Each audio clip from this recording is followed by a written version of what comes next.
پھر اس کے بعد حضرت سلیمان علیہ السلام نے اس عورت سے، اس ڈائن سے گفتگو شروع کی اور اس سے پوچھا کہ تمہارا نام کیا؟ اس نے کہا میرا اصل نام حما بنت حما ہے اور میری کنیت ام الصبیان ہے۔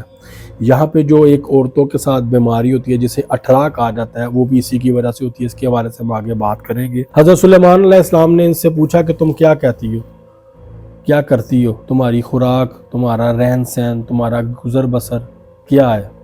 پھر اس نے سارا کچھ بتانا شروع کیا۔ اس نے کہا کہ میں زمین اور آسمان کے درمیان رہتی ہوں، ہوا میں رہتی ہوں، نہ زمین پہ رہتی ہوں نہ آسمان پہ رہتی ہوں۔